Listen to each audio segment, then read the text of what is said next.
Привет, ребята! А вы знаете, что во всех индуистских храмах есть правило изображать Джокера? Мы знаем, что единственный разумный способ выжить в этом мире – это жить без правил.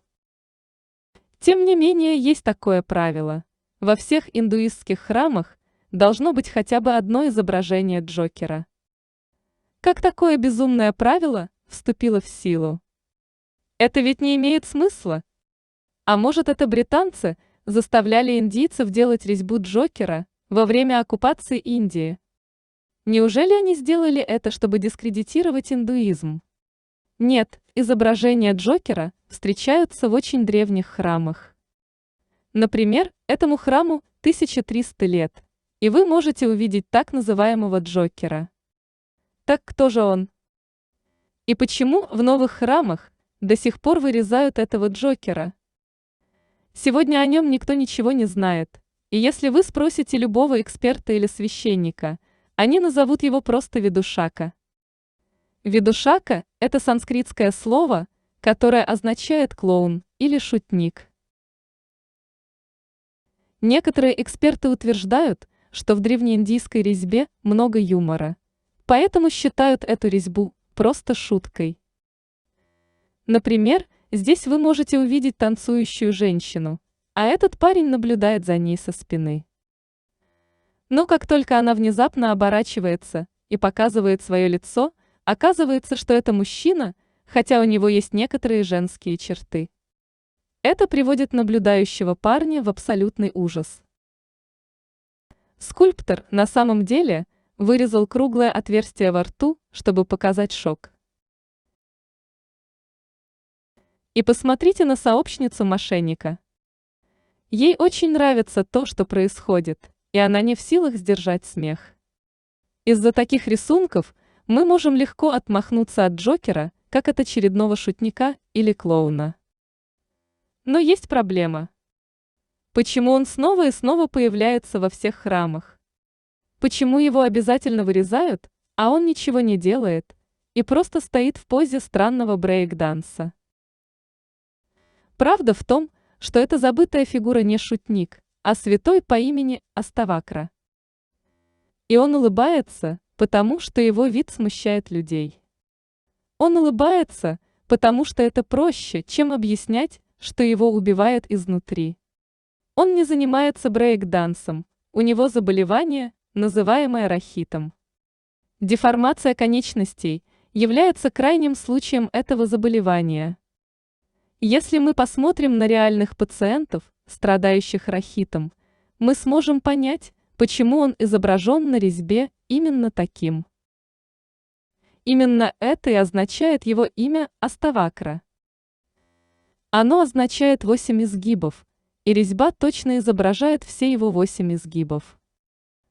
А вот забавный факт. В его честь назван определенный вид пауков. Этот вид называется Аставакра сексмакроната. Я имею в виду, что вы определенно можете понять, почему это восьмилапое насекомое названо в его честь. Когда же он жил? Есть два древнеиндийских эпоса, и Аставакра упоминается в них обоих. Так что жил он как минимум 2000 лет назад, хотя мог жить и в гораздо более древнее время. Его всегда изображают с зонтом, иногда с открытым, иногда с закрытым, и он носит длинную шляпу, из-за чего я думаю, что у него была аллергия на солнечный свет.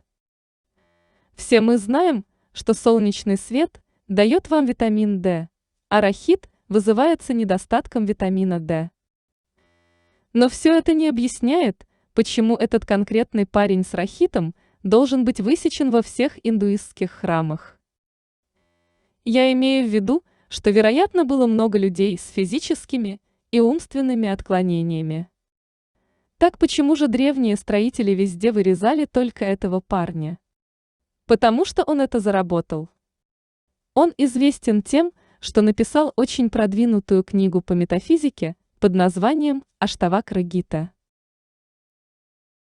Некоторые говорят, что эта книга настолько продвинута в философии, что соперничает с древним текстом самой Бхагавад-гиты.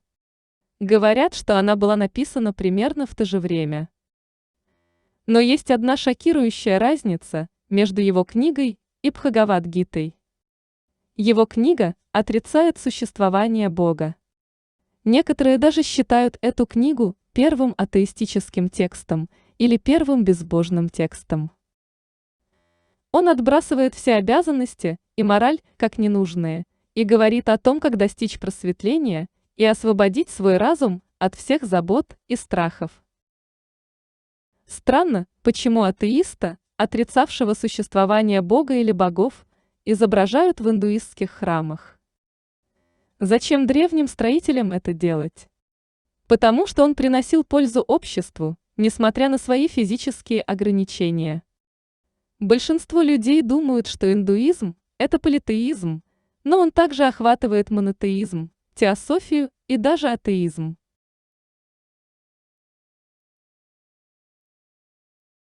Индийская культура настолько стара, что включает в себя все школы мысли.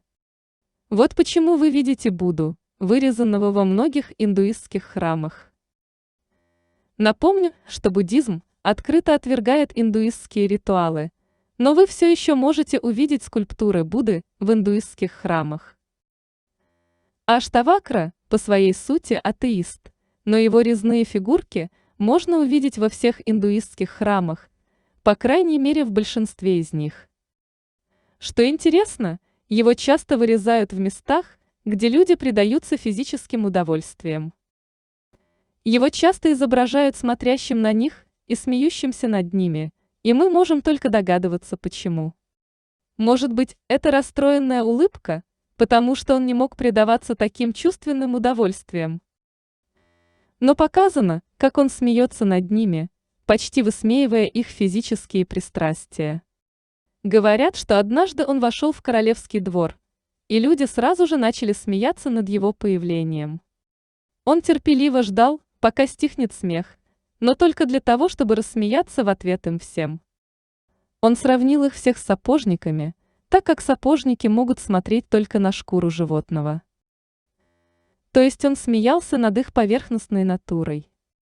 Он смеялся над людьми, тратившими время на видимость. Он смеялся над людьми, которые потеряли счет своей жизни из-за чувственных удовольствий. В этой резьбе скрыта очень глубокая философия. Может быть, поэтому его и вырезают в каждом храме. Но в этой истории есть один странный поворот. Он вылечился от своего недуга. Мы точно не знаем, как это произошло.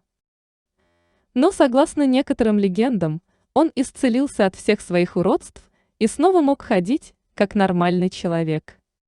Я думаю, что на некоторых резных фигурках изображена исцеленная версия Аштавакры. В некоторых храмах вы не увидите шутника. Вы увидите святого.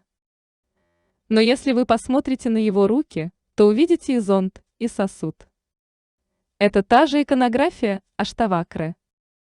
И если вы не увидите его в виде шута, может быть, вы увидите его как обычного святого. Я пытался найти информацию об этом парне более 10 лет. Я смотрел на его резьбу в каждом храме, в который я ходил, и никто не знал, кто он такой. И это было неприятно. И, наконец, мы выяснили, кто он. Я думаю, что мы делаем успехи в понимании древних храмов, и я благодарен за вашу поддержку.